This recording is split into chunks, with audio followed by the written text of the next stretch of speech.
मेरे ससुर एक बड़े एक्सीडेंट में अपाहिज हो गए, लेकिन हम लोग जब से उन्हें अस्पताल से घर लेकर आए वो बेहोशी की हालत में रहते। जब कभी उन्हें होश आता तो वो स्टोर रूम की तरफ इशारा करते और बुरी तरह फड़फड़ाने लगते। हम लोग जब स्टोर रूम में जाकर देखते तो वहाँ पर कुछ न होता। एक दिन मैं पूरा दिन स्टोर रूम में ही छिपी रही। फिर मैंने जो देखा उसके बाद तो मेरी हालत खराब हो गई। मैंने देखा कि मेरा नाम रितु है। मेरी शादी 6 महीने पहले कपिल से हुई थी। दरअसल कॉलेज टाइम में मैं और कपिल एक साथ पढ़ते थे और हम दोनों को एक दूसरे से प्यार हो गया और फिर घर वालों की मर्जी से हम लोगों ने शादी कर ली। कपिल के परिवार में उसके पिताजी और उसकी एक छोटी बहन थी। कपिल की माँ उनके बचपन में ही चल बसी थी। कपिल और उसकी बहन रेखा की देखभाल उनके पिताजी ने ही की थी। अब शादी के बाद सारा जिम्मा मेरे सिर आ गया था। पिताजी भी बुजुर्ग होने को चले थे। उनकी भी तबीयत ठीक नहीं रहती थी। उसके बाद उनकी देखभाल मुझे ही करनी पड़ती थी। रेखा भी अभी 12वीं कक्षा में पढ़ रही थी तो उसका भी एक बेटी की तरह मुझे ही ख्याल रखना था। उसकी पढ़ाई से लेकर खाने पीने तक और उसकी सारी जिम्मेवारी मेरे सिर पे आ चुकी थी। मेरा अपने मायके जाना नहीं हो पाता था क्योंकि ससुराल में पिताजी और छोटी ननद की देखरेख में मुझे बिल्कुल भी समय नहीं मिलता था। एक दिन सुबह सुबह का समय था। रेखा भी स्कूल चली गई और पिताजी भी पड़ोस में किसी के घर सत्संग में गए हुए थे। मैं कपिल के लिए नाश्ता बना रही थी। कपिल भी मेरे पास बैठे नाश्ता कर रहे थे। तभी कपिल ने कहा कि मुझे माफ कर देना। मैं उनकी बात समझी नहीं। तभी उन्होंने कहा कि जब से हमारी शादी हुई है तब से तुम बहुत कम अपने गांव जा पाई हो, इसलिए मैंने तुमको इतनी सारी जिम्मेदारियों में डाल दिया कि तुम में अपने मायके जाने में नहीं हो पाता। तभी मैं मुस्कुरा उठी और बोली, कपिल, मेरा संसार सिर्फ यही है। और रही बात माँ पिताजी से मिलने की, तो वह तो कभी कभार मन करता है तो मैं मिल भी आती हूँ। कौन सा दूर जाना है, पास ही के गांव में तो रहते हैं। तभी कपिल ने कहा, यह बात तो है। ऐसे ही हंसी खुशी दिन निकलते गए। एक दिन पिताजी ने कहा कि मुझे अपने दोस्त से मिलने जाना है। पास ही के शहर में वह आया हुआ है। दरअसल मेरे पिताजी पहले अपने गांव में रहा करते थे। जब से कपिल की नौकरी लग गई वह सभी शहर में आ चुके थे, इसलिए उनके गांव का एक दोस्त पास ही के शहर से आया था। तो पिताजी ने कहा कि मैं उससे मिलने जा रहा हूँ। मैंने पिताजी से कहा कि पिताजी, क्यों ना उन्हें घर पर ही बुला लिया जाए। आपकी तबीयत ठीक नहीं रहती और वैसे भी आप कहाँ धूप में घूमते फिरेंगे, हम उनको घर पर ही बुला लेते हैं। तभी पिताजी कहने लगे कि नहीं नहीं, वह नहीं आएगा। वह अपने पूरे परिवार के साथ वहाँ कोई कार्यक्रम में आया हुआ है, इसलिए उसने फोन किया था, इसलिए मैं वहीं पर उससे मिलने जा रहा हूँ। हमने कहा ठीक है, चले जाइए। पिताजी गाड़ी लेकर चले गए। आज ड्राइवर छुट्टी पर था, इसलिए पिताजी को ही गाड़ी ड्राइव करके जाना पड़ा था। वो पहले ड्राइवर का काम करते थे, इसलिए गाड़ी चलाने में उन्हें कोई दिक्कत नहीं होती थी। मैं अपने काम में लग गई। कुछ ही घंटों बाद कपिल दौड़ते हुए आए और कहने लगे कि जल्दी से चलो, पिताजी का एक्सीडेंट हो गया है। मेरे तो पैरों तले से जमीन ही खिसक गई कि ऐसे कैसे हो सकता है। फिर मैं और कपिल आनंद फानंद में पिताजी के पास पहुंचे और उन्हें हॉस्पिटल में एडमिट करवाया। उन्हें कुछ दिनों तक आईसीयू में भर्ती रखा। डॉक्टर ने कहा कि हालत गंभीर है, कुछ भी हो सकता है। मैं तो बस भगवान से यही प्रार्थना कर रही थी, किसी भी तरह पिताजी ठीक हो जाए। कुछ देर बाद डॉक्टर ने कहा कि हालत तो ठीक है, लेकिन वह अपाहिज हो गए हैं। अब वो ना बोल पाएंगे, ना ही वह घूम फिर पाएंगे। अब तो हम लोगों के ऊपर दुखों का पहाड़ टूट पड़ा था। खैर, मैंने कपिल और रेखा को संभाला और पिताजी को घर पर लेकर आए। लेकिन पिताजी बहुत ही कम होश में आते थे, दिन भर बेहोशी की हालत में रहते थे। खैर, 1-2 दिन बाद कुछ अजीब सी हरकतें शुरू हो गई। जब भी पिताजी होश में आते तो वह स्टोर रूम की तरफ इशारा करने लगते। मुझे बहुत अजीब सा लगता कि पिताजी आखिर कहना क्या चाहते हैं। वह जैसे ही स्टोर रूम की तरफ इशारा करते तो उनकी हालत खराब हो जाती और वह गुस्से से तिलमिला उठते। मैं जैसे तैसे पिताजी को संभालती और उन्हें शांत करती। फिर जल्दी से जाकर स्टोर रूम में देखती, लेकिन वहाँ पर मुझे कुछ भी नहीं मिलता। चारों ओर देखने के बाद फिर मैंने सोचा शायद पिताजी को किसी चीज का वहम हो गया होगा, इसलिए वह ऐसा कर रहे हैं। और डॉक्टर ने भी कहा था कि थोड़ी बहुत इनके दिमाग पर चोट लगने की वजह से ये बच्चों जैसी हरकतें कर सकते हैं। इसीलिए फिर मैंने उनकी बात को इतनी गंभीरता से नहीं लिया और उन्हें दवाई पानी देकर बैठ गई। लेकिन मेरे मन में यह बात नहीं निकल रही थी कि आखिर पिताजी उस तरफ इशारा क्यों कर रहे थे। खैर, अब तो उनका यह रोज का काम हो गया था। जब भी वह दिन में जितनी भी बार होश में आते तो स्टोर रूम की तरफ इशारा करते और गुस्से से तिलमिला उठते। उनको इस हालत में देखते हुए मुझसे रहा नहीं गया और मैंने जल्दी से कपिल को फोन लगाया। कपिल भी ऑफिस से भागते हुए घर पर आए और बोले, क्या हुआ रितु, पिताजी ठीक है ना?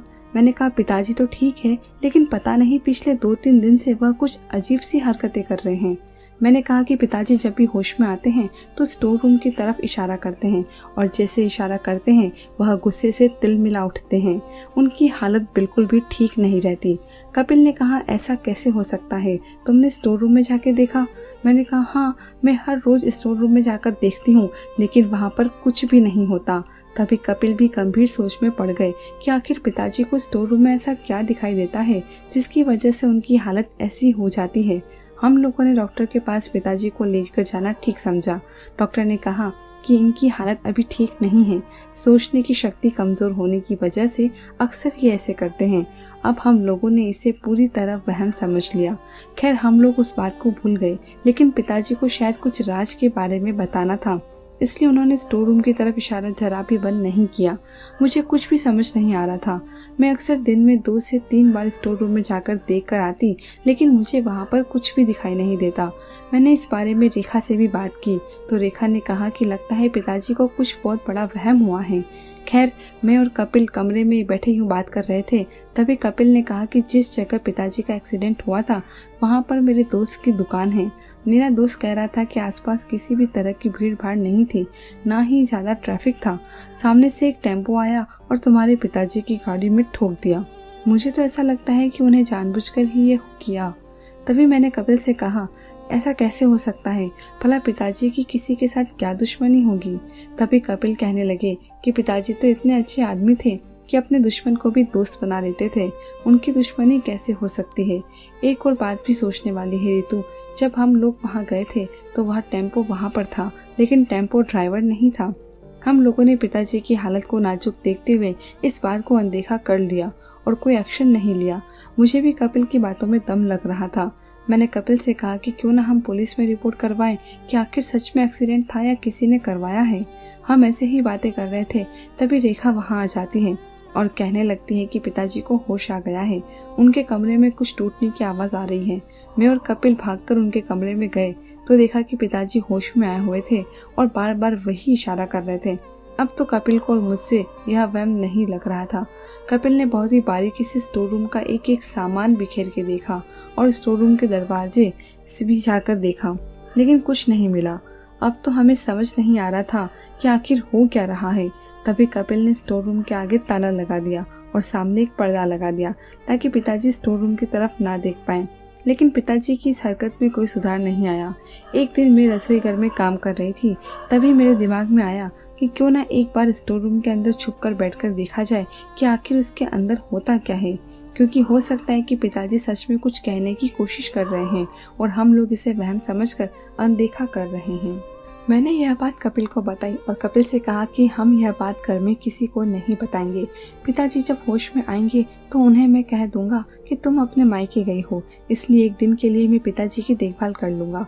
क्यों ना तुम स्टोर रूम में छुपकर बैठ जाओ और पूरा दिन वहीं पर नजर रखो।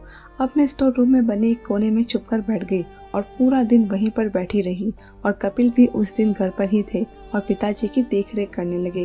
रेखा स्कूल से आई तो पूछने लगी कि भाभी कहाँ गई। तभी कपिल कहने लगे कि रितु अपने मायके चली गई है, कुछ काम आ गया था इसलिए। अब जैसे ही शाम का समय हुआ, मैंने देखा कि स्टोर रूम के पिछले दरवाजे का गेट खुलता है जो बाहर से बंद था। अक्सर वो अंदर से बंद होता था, लेकिन उस दिन बाहर से बंद था और मैं देखती हूँ कि अंदर कोई एक लड़का प्रवेश करता है और उसके साथ रेखा भी थी। मुझे कुछ समझ नहीं आ रहा था। मैं पूरी बात जानने के लिए वहीं पर बैठी रही। तभी रेखा और वह लड़का अंदर आए। रेखा उससे कहने लगी कि अब से हम यहाँ पर मिलना बंद करेंगे, तुम कोई और जगह देख लो। अब भैया और भाभी पिताजी के इशारों को गहराई से समझने लगे हैं। वह लड़का कहने लगा, ठीक है तो तुम मेरे घर पर ही आ जाया करना। फिर इतने में मुझसे रहा नहीं गया और मैं वहाँ से बाहर निकल गई। मुझे देखकर वह दोनों घबरा गए और वह लड़का भागने लगा। तभी मैंने उसकी शर्ट पकड़ ली और चिल्लाने लगी।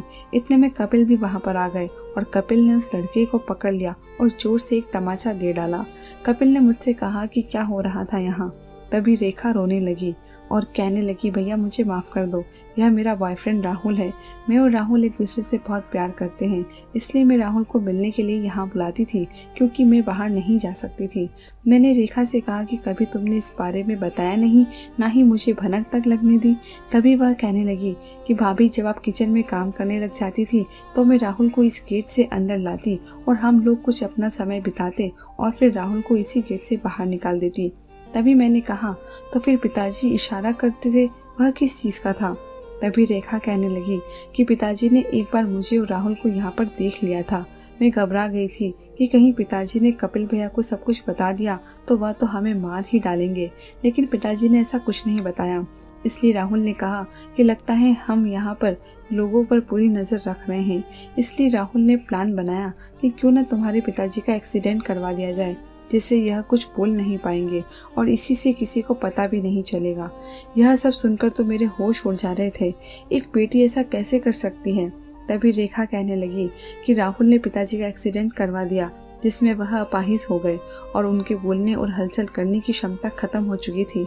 इसलिए वह अक्सर स्टोर रूम की तरफ इशारा करते थे, क्योंकि वह सब जानते थे कि मैं राहुल को स्टोर रूम में ही मिलने के लिए बुलाती हूँ और वह आप लोगों से कहना चाहते थे कि मैं स्टोर रूम में राहुल को लेकर आती हूँ, आप लोग जाकर देखो। अब तो कपिल की आंखों से आंसू बह रहे थे और वह कहने लगे कि तुमने यह क्या कर दिया रेखा, हमारे हंसते खेलते परिवार को इतना उजाड़ दिया। पिताजी ने तुम्हारा क्या बिगाड़ा था? अगर तुम राहुल से इतना ही प्यार करती थी तो मुझसे बोल सकती थी। मैंने और रितु ने अगर लव मैरिज किया तो क्या तुम्हारी शादी में हमें एतराज होता? और तुमने अपने प्यार के खातिर अपने जन्मदाता पिता का ही एक्सीडेंट करवा दिया। जरा उनकी हालत देखो, वह चारपाई पे तड़पते रहते हैं। तभी रेखा रोने लगी और कहने लगी कि भैया मुझे माफ कर दो, मैं प्यार में इतनी अंधी हो गई कि मुझे सही गलत की बिल्कुल भी समझ नहीं रही और फिर मैं राहुल को खोना नहीं चाहती थी। मुझे डर था कि पिताजी ने अगर आपको बता दिया तो आप राहुल के साथ कुछ गलत कर देंगे, इसलिए मैंने पिताजी का ही एक्सीडेंट करवा दिया। अब तो कपिल घुटने टेक कर जमीन पर बैठ गए और रोने लगे। मैंने जैसे तैसे कपिल को संभाला और उन्हें कमरे में लेकर गई। अब तो मेरी समझ से बाहर हो रहा था कि ऐसा कैसे हो सकता है और इतनी छोटी उम्र में रेखा इतना बड़ा कदम कैसे उठा सकती है। जिस रेखा को हम अपनी बेटी की तरह पाल पोस रहे थे, जिसको कभी माँ की कमी महसूस नहीं होने दी, पिताजी जिस रेखा के लिए अपना सब कुछ दांव पर लगाने के लिए तैयार थे, उसी रेखा ने अपने पिताजी को अपाहिज कर डाला सिर्फ एक लड़के के लिए। मुझे तो शर्म आ रही थी कि एक लड़की होकर अपने पिता के साथ ऐसा कैसे कर सकती है। खैर, अब मैं कुछ नहीं कर सकती थी। मैं जब भी पिताजी को देखती तो मेरा खून खौल उठता था कि एक बुजुर्ग आदमी को इस हालत में धकेल दिया। कपिल ने राहुल के बारे में भी पता लगाया, लेकिन वो सही लड़का नहीं था। राहुल नशे करने का आदी था और चोरी की भी आदत बना रखी थी। जब ये बात रेखा को पता चली तो वह पूरी तरह टूट चुकी थी। खैर, हम लोगों ने उसे संभाला और माफ भी कर दिया। अब कर भी क्या सकते थे? रेखा की इतनी उम्र नहीं थी कि वो कोई भी फैसला बिना सोचे समझे ले सके। इसी नासमझ के चलते वो राहुल के प्यार में पड़ गई। लेकिन अब रेखा ने वादा किया कि वो आज के बाद कभी भी किसी पे विश्वास नहीं करेगी और अपनी हर बात हम लोगों से शेयर करेगी।